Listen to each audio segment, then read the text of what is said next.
নমস্কার, the food ইফেক্টের নতুন একটি ভিডিওতে আপনাদের সকলকে স্বাগত। আজকে আমি চিকেনের একটি রেসিপি রান্না করে দেখাবো।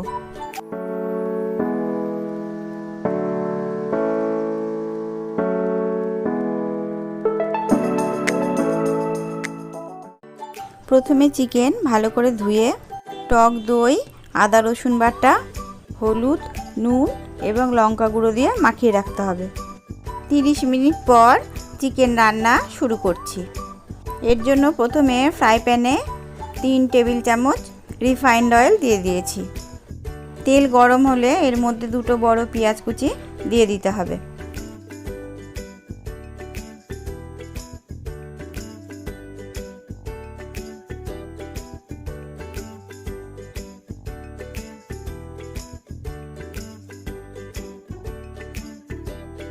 পেঁয়াজ অল্প লাল করে ভেজে নেওয়ার জন্য অল্প চিনি দিয়ে দিয়েছি।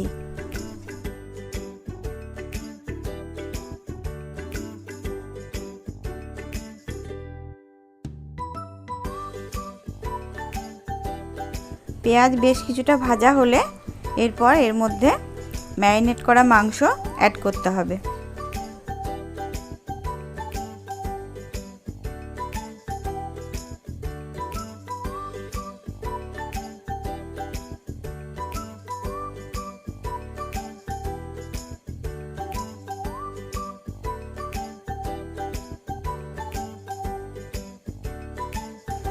মাংস ভালো করে নাড়াচাড়া করে মিশিয়ে নিয়ে এবার মিনিট 15-20 জন্য ঢাকা দিয়ে দিতে হবে।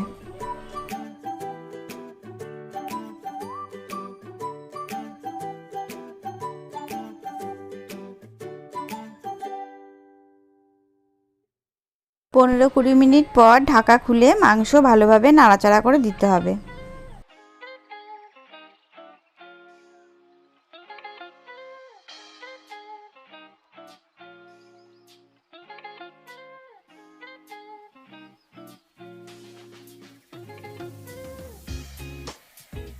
আরও 5 মিনিট পর এর মধ্যে 4 বড় চামচ ক্রিম অ্যাড করতে হবে।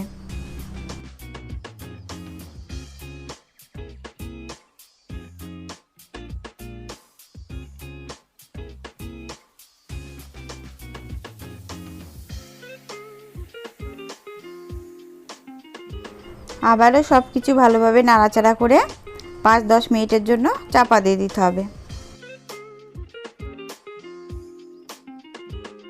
5 মিনিট পর ঢাকা খুলে এবার প্রয়োজন মতো নুন দিয়ে দিতে হবে।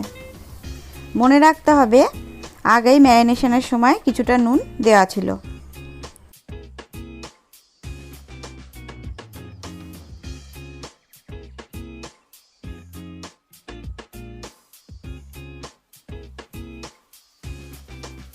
মাংস যখন বেশ কিছুটা সেদ্ধ হয়ে আসবে এবং জলও অনেকটা শুকিয়ে আসবে, সেই সময় এর মধ্যে কিছুটা কসুরি মেথি অ্যাড করতে হবে।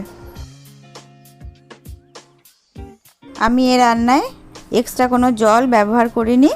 মাংস থেকে যে জল বেরিয়েছিল সেই জলেই মাংস সেদ্ধ হয়ে গেছে।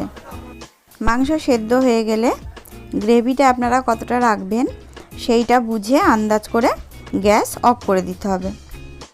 রান্নার একদম শেষ পর্যায়ে কিছুটা আদা এবং 4-5টা কাঁচা লঙ্কা কুচি করে এখানে আমি দিয়ে দিয়েছি। সব কিছু আবারও ভালোভাবে মিশিয়ে নিয়ে এবার গ্যাস অফ করে দিতে হবে।